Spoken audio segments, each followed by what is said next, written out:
The Varaxith had ruled the galaxy for 3,000 years. They stood 9 feet tall, with 4 powerful arms and skin covered in natural armor, harder than steel. Their claws could cut through metal like paper. Their teeth could crush bone without effort. On every world they visited, they were the strongest thing alive. They had conquered 300 species across the stars, and not once had they ever lost a war. The very idea of defeat did not exist in their minds. They were predators, and everyone else was simply prey, waiting to be taken. When their massive war fleet entered the Sol system, the Verseth warfather Keltharax barely paid attention to the reports about the native species. Humans, they were called. Soft creatures with no claws, no armor, no natural weapons of any kind. They had only recently learned to travel between stars. Their colonies numbered less than 20. Their military was tiny compared to the endless armies of the Dominion. By every measure that mattered, they were nothing. Keltharax did not bother sending a message demanding surrender. He had learned long ago that such things were pointless. Weak species either ran or died, sometimes both. He simply ordered his fleet forward and waited for the easy victory that always came. The first strange thing happened within the hour.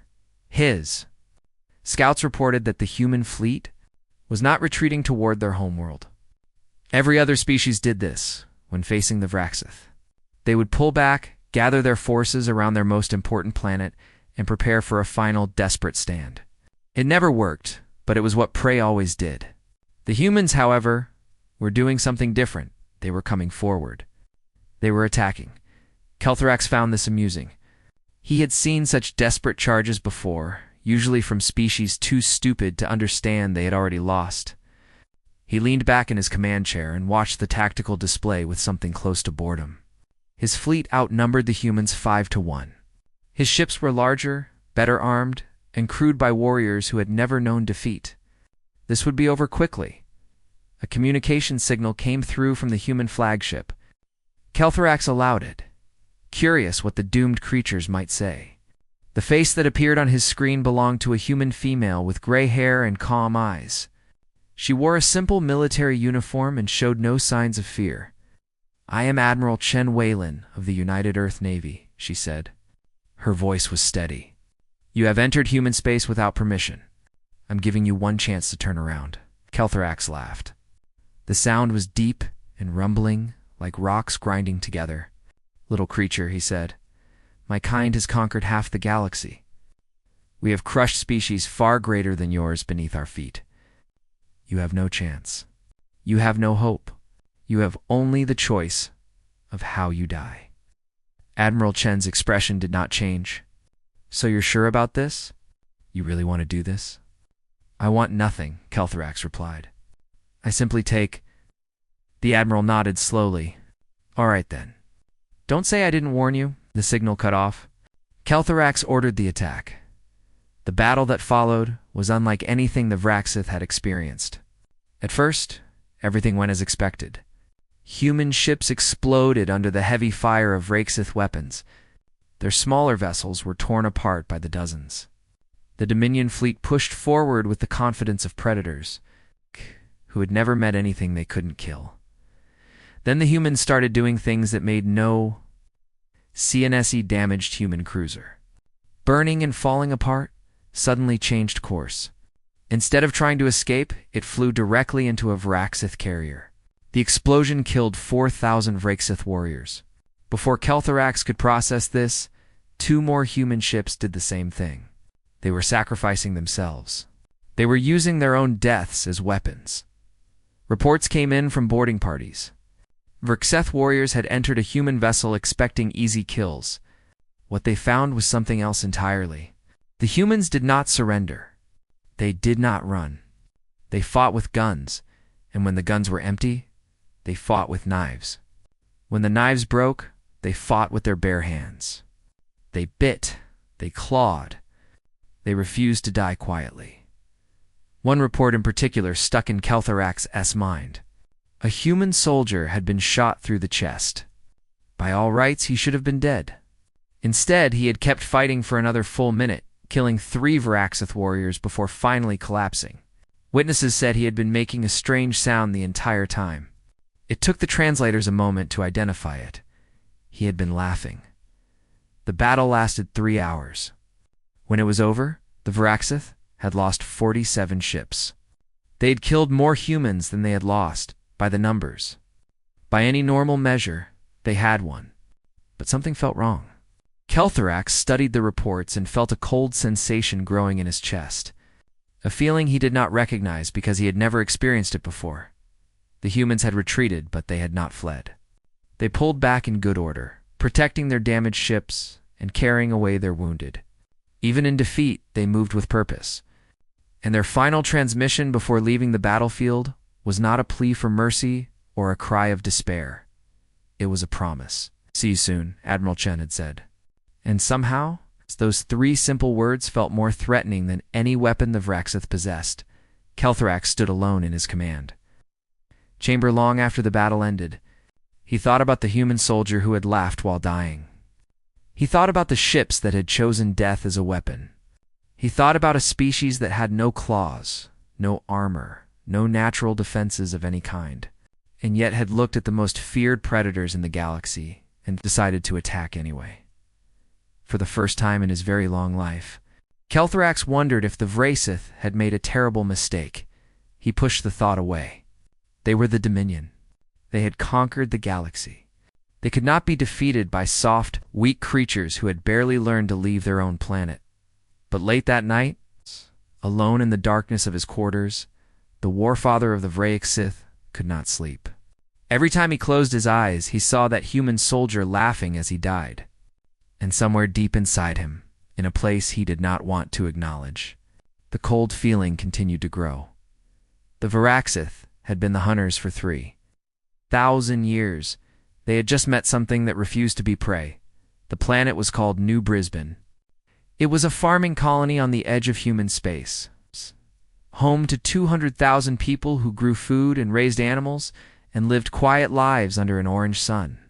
When the Varaxith invasion fleet appeared in orbit, everyone knew what was coming. The colony had a small defense force of maybe 5,000 soldiers. Against 50,000 Varaxith warriors, they had no chance at all. Keltharax expected the conquest to take 3 days at most. The humans would resist at first, as all species did, and then they would break. They would run. They would hide. They would beg for mercy that would never come. He had seen this story play out hundreds of times across hundreds of worlds. It was always the same. 3 weeks later, the Varaxith still had not captured the capital city. The ground war had started normally enough. Varaxith dropships landed outside the major population centers, and the warriors poured out, hungry for conquest.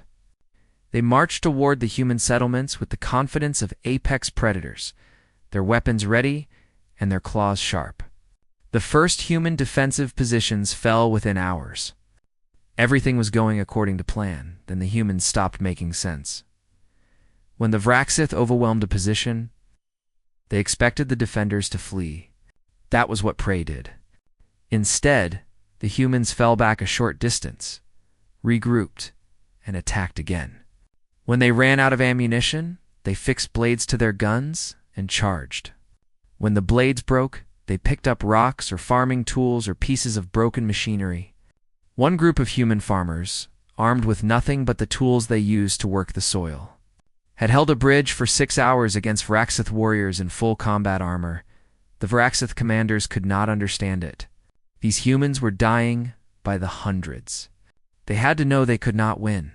Why did they keep fighting? What possible purpose could it serve? A captured human soldier was brought before a Varaxith officer for questioning. She had been shot 4 times and her arm was clearly broken, but she was still alive, still awake, still watching her captors with eyes that held no fear. "Why do you fight?" the officer demanded. "You cannot win. Your people cannot win. Every hour you resist, more of you die. Why not surrender and save what lives you can?" The human woman smiled. It was not a pleasant smile. "Because tomorrow we'll still be fighting. And the day after?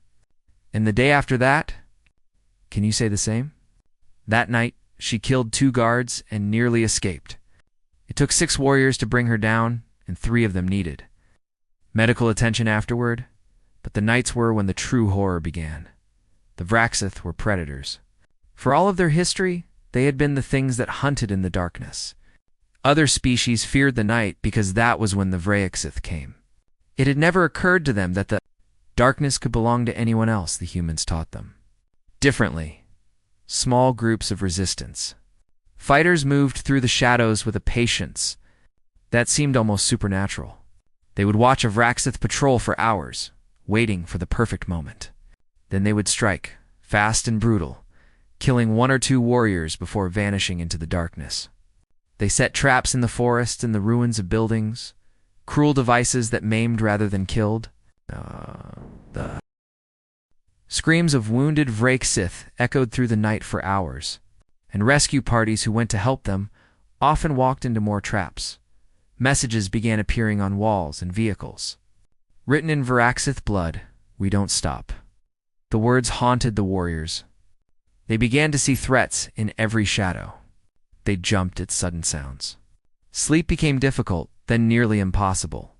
For the first time in their lives, Vraxith warriors understood what it felt like to be hunted. The Dominion scientists studied the humans and made disturbing discoveries. These soft creatures, these weak things with no natural weapons, had evolved as persistent hunters. On their home world, they had killed prey, not through strength or speed, but by simply following it until it collapsed from exhaustion. Humans could keep moving long after other species had to rest. They could function for days without sleep. Their bodies continued to operate even when badly damaged. Pushing through pain and injury that would have stopped anyone else, they could not be outrun. They could not be waited out. They just kept coming. A Vraxith commander filed a report that would have been unthinkable just weeks before. "The prey," he wrote, "has become the predator. Our warriors fear the darkness now. They fear the silence. They listen for footsteps that never come, until suddenly they are there. Morale is failing. I request immediate reinforcement and psychological support for combat trauma." Kelthrax read the report in his command ship and felt that cold sensation in his chest grow stronger. Combat trauma. His warriors were developing combat trauma from fighting farmers and colonists. The most feared predators in the galaxy were being mentally broken by a species that had no claws. He sent reinforcements. 20,000 more warriors, the elite of the Dominion's forces, veterans of 100 conquests.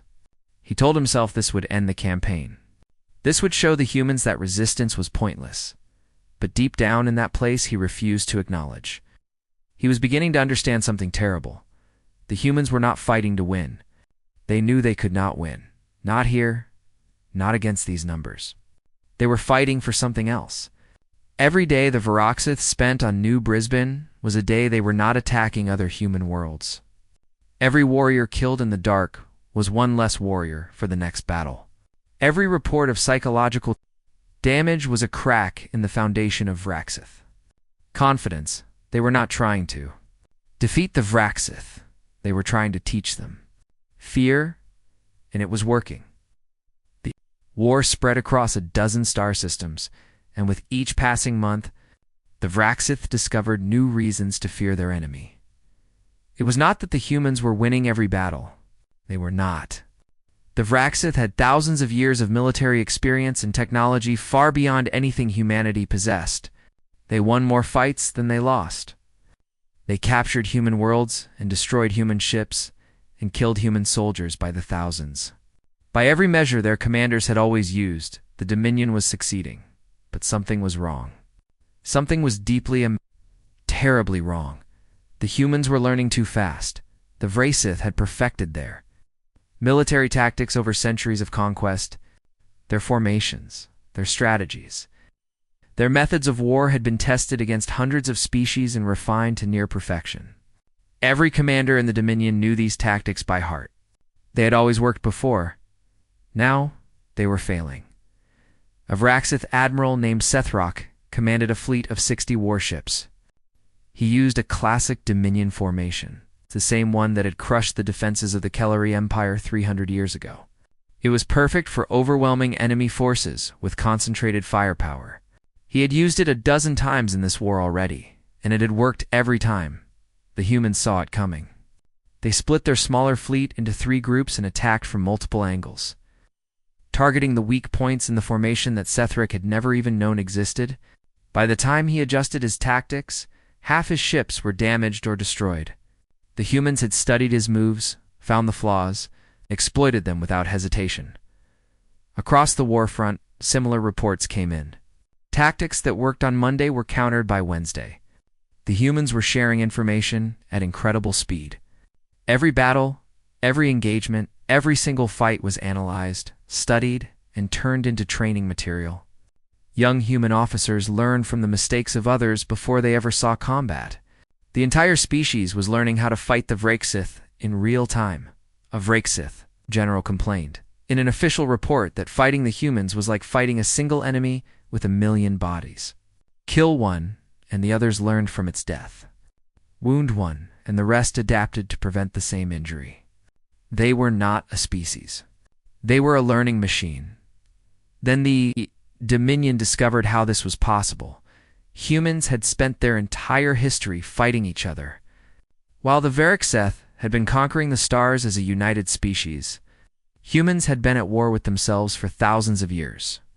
They had developed weapons to kill other humans. They had built strategies to defeat human armies. They had refined their understanding of warfare through endless generations of conflict. Every type of battle the Vrakesith tried, the humans had already experienced. Siege warfare, naval combat, guerrilla fighting, psychological operations, they had done it all. The Vrakesith were terrifying enemies, but they were not new. The humans simply reached into their long and bloody history and pulled out the appropriate response, but the most frightening thing was yet to come.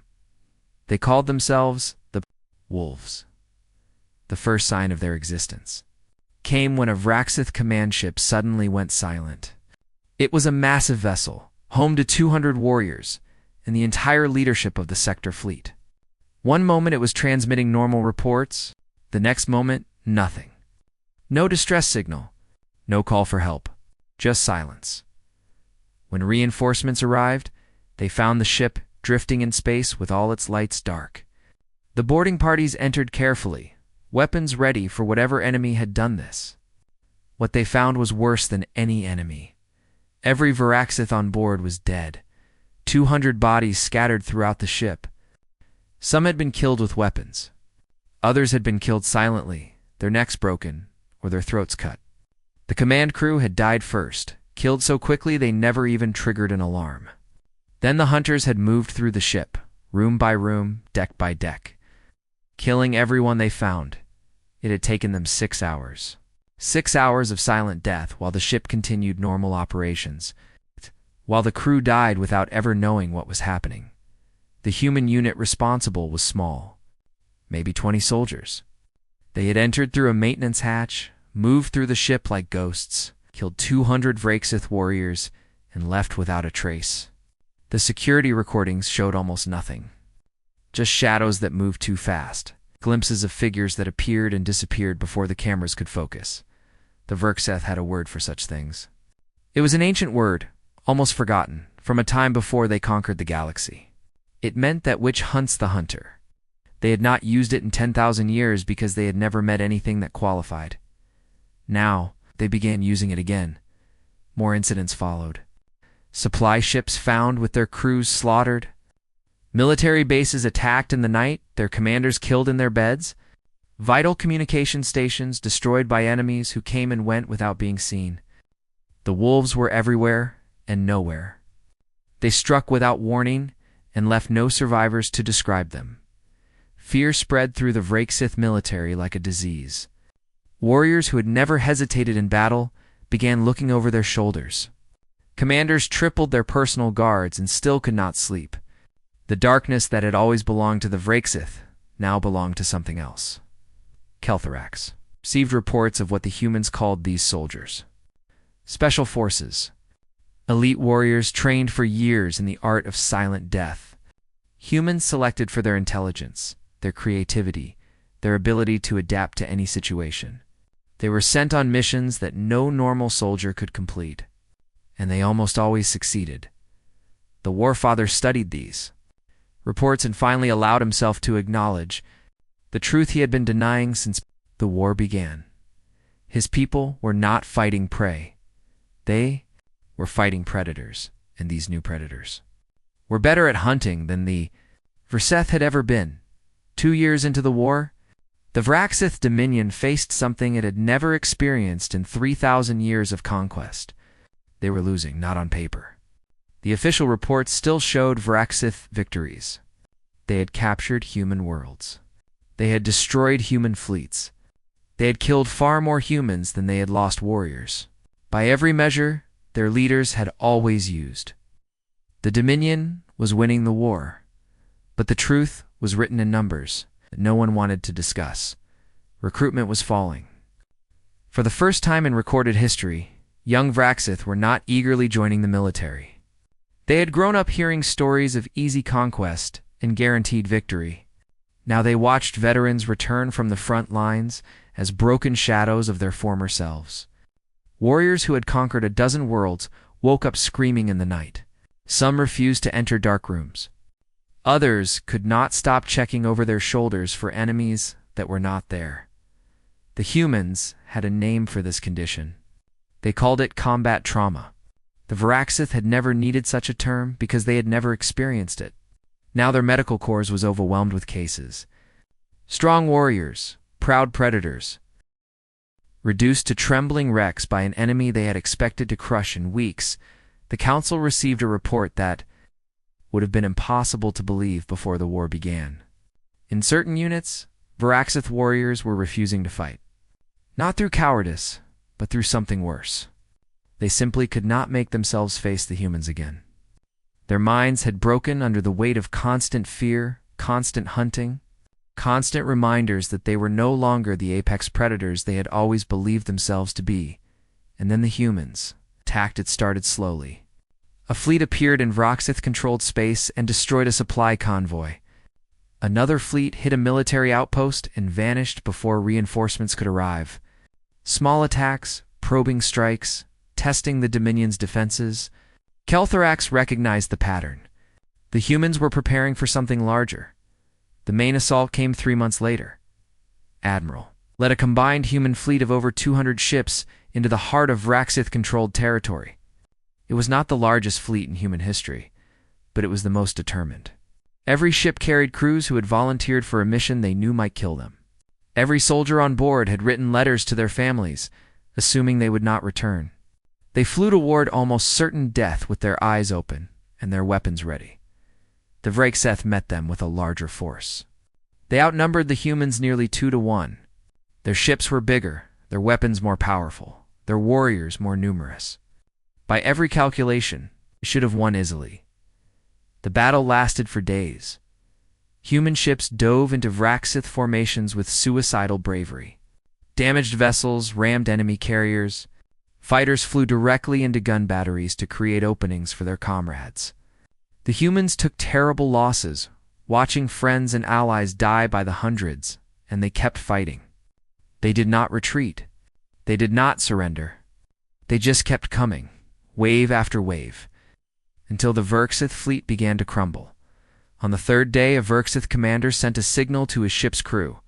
He told them to retreat, to save themselves. It was the first time in the war that a Vraxith officer had ordered a withdrawal without permission from high command. Within hours, 3 more commanders did the same. The retreat became a rout. Vraxith ships fled in all directions, abandoning their positions, leaving their allies behind. The discipline that had made them the terror of the galaxy shattered under the relentless pressure of an enemy that simply would not stop. Admiral Chen did not celebrate the victory. She knew it was just the beginning. The human counterattack pushed into Vraxith territory like a slow, unstoppable tide. World after world that the Dominion had conquered was taken back. Human marines landed on occupied planets and began the brutal work of liberation. They took casualties that would have destroyed the morale of any other species. And they kept advancing, Keltharax watched the war maps in his command chamber and saw something he had never seen before. The red color of Reseth territory was shrinking. Systems they had held for years were turning blue as humans captured them. The mighty Dominion, undefeated for 3,000 years, was being pushed back. His subordinates demanded more aggressive action. More warriors, more ships, more weapons. They believed that with enough force, anything could be crushed. That was how the Vragseth had always won. But Keltharax understood what they did not. There was no amount of force that could defeat the humans. You could kill them by the millions, and the survivors would just fight harder. You could burn their worlds, and they would rebuild and come back angrier. You could push them to the edge of extinction, and they would somehow find a way to push back. A captured human officer confirmed this in her final interrogation. When told that her death would serve as a warning to others, she had simply smiled. "Good," she said. "They'll fight harder." They executed her the next morning, and true to her words, the human attacks intensified. Keltharax made his decision alone. Late at night, in the darkness of his private quarters, his people would never accept surrender. The word did not exist in their language, but there were other options. Other paths forward. He composed a message to Admiral Chen. It took him hours to find the right words, to say what needed to be said without destroying his own honor or the pride of his people. When it was done, he sent it. Then he waited. For the first time in 3,000 years, a Vragseth warfather had asked an enemy for peace. The meeting took place on a neutral station far from the front lines. Neither side trusted the other enough to meet anywhere else. The station belonged to the Kelleri, a species the Vragseth had conquered centuries ago, chosen specifically because they feared both sides equally and would not dare to interfere. Keltharax arrived with his honor guard, 12 of the finest warriors in the Dominion. They wore their ceremonial armor, polished to a mirror shine, their claws sharpened to deadly points.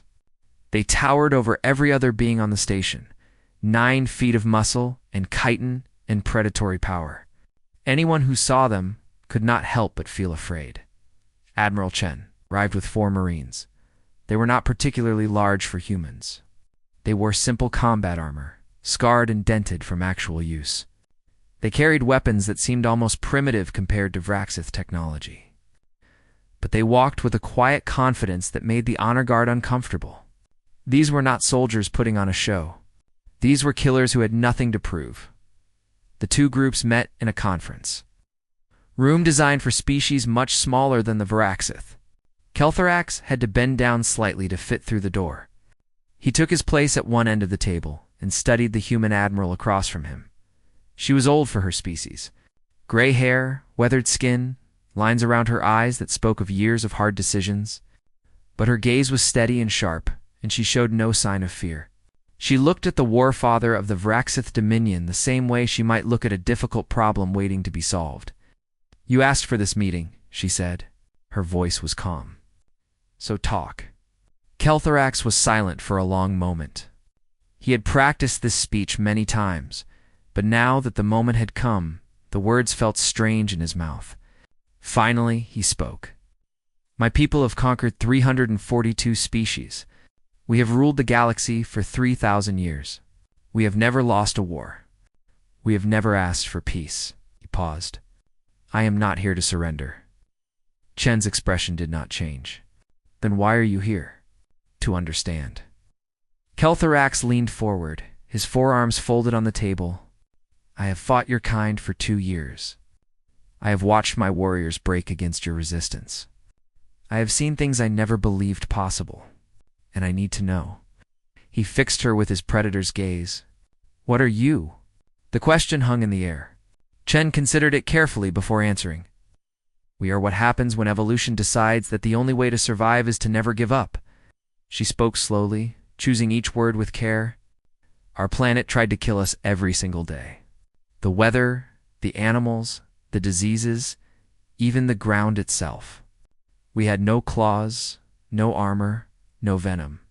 We were small and weak and slow compared to everything that wanted to eat us." She smiled slightly. "So we learned to compensate. We learned to work together. We learned to make tools that made us stronger than anything we could fight. And most importantly, we learned to keep going when everything said we should stop. We learned that giving up meant dying, so we simply stopped giving up. Kel'Thrax listened without interrupting. When she finished, he made a sound that might have been a laugh. You know what my people called you before the war? Prey, easy conquest. A soft species, barely worth the effort of crushing. He shook his massive head. We were fools. Yes, Chen agreed. You were. There was no anger in her voice. Just simple acknowledgement of fact. The negotiations lasted 3 weeks. It was not easy. The Varaxith had never negotiated from a position of anything less than total dominance. They did not know how to compromise, how to give ground, how to accept terms that were not complete victory. Kel'Thrax had to fight his own subordinates almost as hard as he had fought the humans. But in the end, an agreement was reached. The Varaxith Dominion would withdraw from all human territory. They would release all human prisoners. They would pay reparations for the damage they had caused. In exchange, humanity agreed to a non-aggression pact and, more importantly, the possibility of future alliance. This last point confused the Varaxith Council. Why would the humans want allies who had tried to exterminate them? Why would they trust enemies who had burned their worlds and killed their people? Kel'Thrax explained it to them in simple terms. The galaxy is vast, he said. We are not the only threat in it.